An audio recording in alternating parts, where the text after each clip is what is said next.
Hi everyone, welcome back to my channel, and this video will be a Louis Vuitton unboxing. So if you watched my 2022 wish list, you probably have a pretty good idea of what these two items are. The first item, admittedly, I got quite some time ago, late last year, but I got so backed up with videos that I just decided to wait until I got one or two more of my wish list LV items and just do a bit of a collective haul. I do think that I told you in that wish list video that I had already gotten one of the items, so let's get right into the unboxing. Let's start with the big box. So this is something that I've had on my wish list before, took it off and then put it back on, and now I finally have it. So this is how it came packaged. You'll see why in a little bit.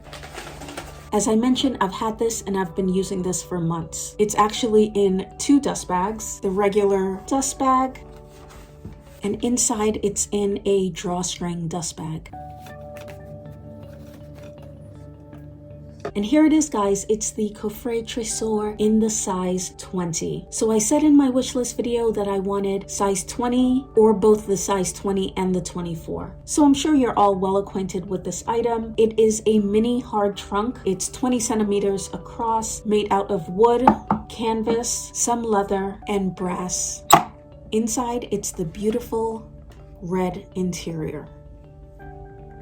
There's this little compartment here, and inside we have the keys with a little piece of raw leather. You can probably see how much the key has tarnished in the past few months. Here's the code with the price. I'm pretty sure it has gone up. I'll insert the new price somewhere on the screen. I'm not sure if you can see, but there are lots of streaks on the brass. And the reason is I took off the plastic as soon as I got this 5-6 months ago. And one of the things that you should know about brass is that it tarnishes very easily. So you really need to make the decision if you're comfortable with a more vintage tarnished look, or be prepared to polish it a couple of times a year. So for this video, I polished it. I'll show you a before and after picture. However, I think I used the wrong kind of brass cleaner, so it's pretty streaky, but at least it got off most of the tarnish. So the story about this piece is that I had it on my wish list years ago to be used as a little storage box. And then I went to see it in person and realized just how little it was, and it would just not serve the function that I wanted it to serve on my dresser in my bedroom, holding multiple things. So instead I got the Nice BB and the Nice Mini, which is much better suited for those purposes, and I'm so happy that I got these pieces when I did. A, because they're so much more expensive now, and B, they're just so much harder to find. I used Saks Rewards points for both of these Nice purchases, and I got them both below $500. So while I no longer needed small storage pieces for my bedroom, as my luxury collection grew, I got more and more into home lifestyle items. So you guys know how much I love Hermes home. However, for me, the quintessential piece of luxury home is the Louis Vuitton trunk. So the large vintage trunks are beautiful, but they wouldn't really look good in my space. They would be a little too heavy and dark, but this mini trunk is like a little whimsical surprise in my apartment. So it is a complete novelty. Obviously not something I would buy if I was just starting to dip my toes into luxury, but these are the items that I think that I'm enjoying right now as a luxury enthusiast. Are you guys into these kinds of luxury lifestyle items? Or if not, would you consider it in the future at some point? Or are you just not into it? As you know, I buy all of my Louis Vuitton from Saks so I can use my points, and I saved up all of my points that I would have otherwise used towards a Chanel bag, and I put towards this mini trunk. So after my points, I paid about $29.50 plus tax. Unlike the mini trunk, this next item I did not get before the price increase. To be fair, my SA did have this item last year, but that trunk was the end of my luxury budget for 2021, and I'm very strict, and even if it's a couple of $100s over, I will not go over budget. And I was determined to use mostly points to buy this item since I had it before, I lost it, and so it really irked me to have to rebuy this. So at this point you probably know what it is, but let's unbox and I'll tell you more about it in a little while.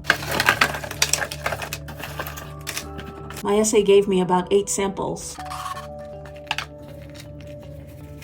And here it is, guys. It is the clay pochette in the damier ebene. I bought this many years ago. This was a daily piece for me, and I was very upset when I lost it. Not just because of the clay, but because I lost my driver's license, my credit cards, and those things were really a pain to replace. And also, right after I lost this in 2018, canvas pieces started to become hard to get. So I bought this piece for the very inflated $325 price tag, but the entire rationale behind not getting it last year and waiting to get it this year at Saks was so that I could use my Saks rewards points. So after using my rewards, I paid about $95 plus tax, which I believe was actually less than I'd paid for it 8 or 9 years ago when I got my original key pouch. Although I didn't take the one that my SA offered me last year, I asked her for one probably towards the end of January, the beginning of February, and I was consistently told that they were out of stock. And then the day after the price increase, I got a text saying that they just received stock in store. Now, maybe I'm just a cynic, I'm jaded, but I just found it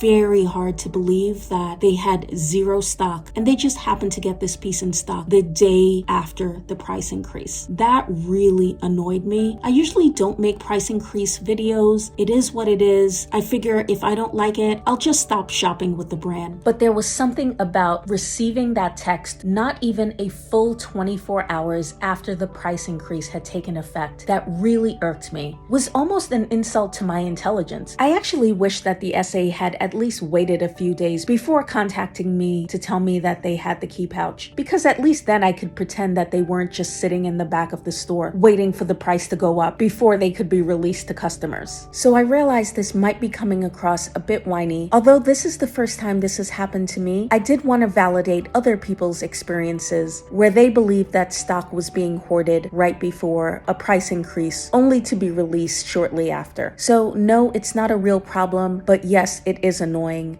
Don't pee on my leg and tell me it's raining. I know the deal. So I almost didn't get it. This is just one of those pieces that I used so much that I knew I would regret if I didn't repurchase it. The canvas quality is not the same as my original key pouch. It definitely feels softer and more malleable. This particular one was made in France. I'm not sure if you can tell, but the zippers also don't go all the way to the end. So there are much wider gaps at the end in this one as opposed to my old one. They also had the Monogram Print available, and I thought about getting that one, but I realized that I was only considering it because it would make me feel slightly better about having to replace this if I got a different print, so I could delude myself into thinking that I was actually getting a different item. But in the end, I realized that although I like the Monogram Print, I preferred the damier ebene, and if that's what I really wanted, then I should just get it and not think about the fact that I was getting the exact same thing that I had in the past. I looked at 4 of these pouches and chose this one, and the other ones all had major flaws. One of them had a wavy zipper so that it looked like it was stuffed even though there was nothing in it. Another one had wrinkling on the canvas, again even though it was brand new and there was nothing in it. Both of those were in the Monogram, and the other 2 that I looked at in damier ebene, the checkers were just grossly misaligned, so this was definitely the best of the bunch. So let me know what you think of these 2 LV pieces. The key pouch is super common. I'm sure most of you have it, but I'm not sure how popular the trunks are. So I'm excited to hear what you guys think, and how are you feeling about Louis Vuitton in general right now. Thank you so much for watching this video. Please subscribe to my channel. That would make my day, and I will see you in the next one. Bye bye.